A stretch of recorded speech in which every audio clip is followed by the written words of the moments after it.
Welcome to पोंगी TV. सोनी चिड़िया गन्ने की खेती किया करती थी। उसके गन्ने की फसल बहुत ज़्यादा अच्छी हुआ करती थी, क्योंकि सोनी चिड़िया को गन्ने की खेती करना बहुत ही अच्छे से आता था।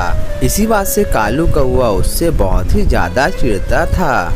इस बार भी मेरी फसल सोनी चिड़िया से अच्छी नहीं है। मुझे कुछ तो करना पड़ेगा। जो भी करना है आज ही रात मुझे करना पड़ेगा। रात होते ही कालू कौवा सोनी चिड़िया के गन्ने के खेत में चला जाता है। वहाँ से गन्ने लाकर अपने खेत में लाकर बो देता है। जैसे ही सुबह होती है, सोनी चिड़िया जब देखती है तो उसकी सारी फसल अब खत्म हो चुकी थी। ये देखकर सोनी चिड़िया बहुत ही ज़्यादा रोने लगती है।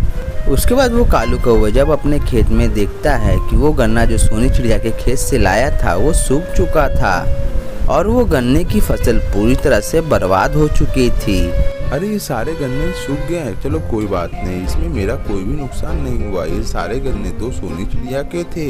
मेरे तो सारे गन्ने सही सलामत है। सोनी चिड़िया पास में ही खड़ी होकर ये सब बातें सुन रही थी। उसे ये पता चल गया कि ये सब कालू कौवा ने ही किया है। तुमने अच्छा नहीं किया कालू कौवा मेरी गन्ने की फसल बर्बाद करके, लेकिन मैं हार नहीं मानूंगी। मैं गन्ने की जूस की मशीन लगाकर पैसा कमाऊंगी, लेकिन अपने जूस की मशीन के लिए गन्ने मैं कहाँ से लाऊं? ये सब बातें कालू कौवा सुन रहा होता है। तभी वो सोनी चिड़िया से कहता है, मेरे होते हुए तुम फिक्र क्यों कर रही हो? मुझसे गन्ने खरीद लो, लेकिन तुम्हें जो भी लाभ होगा उसका आधा मुझे देना पड़ेगा। ये सुनने के बाद सोनी चिड़िया बहुत ही ज्यादा दुखी हो जाती है, लेकिन उसके पास दूसरा कोई चारा नहीं था। इसीलिए वो आधे लाभ पर ही कालू कौवा से गन्ने खरीदने के लिए तैयार हो गई। फिर सोनी चिड़िया कालू कौवे से गन्ने खरीदने लगी और उसका रस बाजार में जाकर बिक्री करने लगी। सोनी चिड़िया का जूस बहुत ही ज़्यादा स्वादिष्ट होता था। इस वजह से जंगल के सारे पंछी उसका जूस खरीदने लगे। धीरे धीरे करके सोनी चिड़िया की बहुत ही ज़्यादा बिक्री होने लगती है।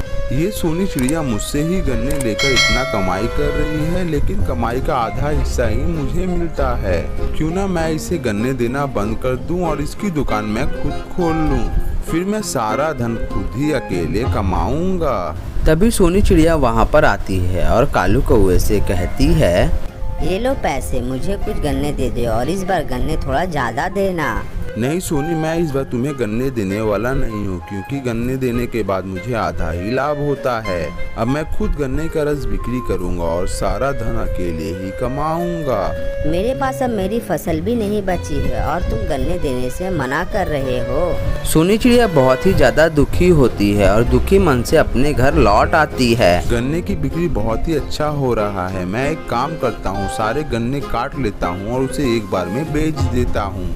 ये कहने के बाद कालू कौवा अपने सारे खेत के गन्ने एक ही दिन में काट देता है। तभी वहाँ पर एक चिड़िया जूस पीने के लिए आती है। यहाँ पर एक चिड़िया जूस बेचती थी, वो कहाँ गई? मैं उससे ही जूस पीने के लिए आती थी। तुम लोग सोनी चिड़िया को भूल जाओ। अब से मैं यहाँ पर जूस बेचा करूँगा। तुम्हें लेना है तो लो, वरना यहाँ से जा सकती हो।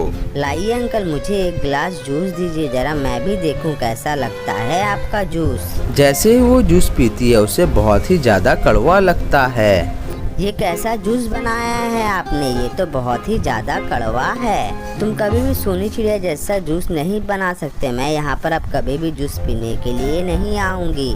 मैंने अपनी सारी फसल काट के रख दी है, लेकिन मेरा जूस कोई भी नहीं खरीद रहा है। अगर आज किसी ने जूस नहीं खरीदा तो मेरे सारे गन्ने आज सूख जाएंगे। इसी तरह जंगल के किसी भी पंछी को कालू कौवे का जूस पसंद नहीं आता है। अब कोई भी उसके दुकान पर गन्ने का जूस पीने के लिए नहीं जा रहा था।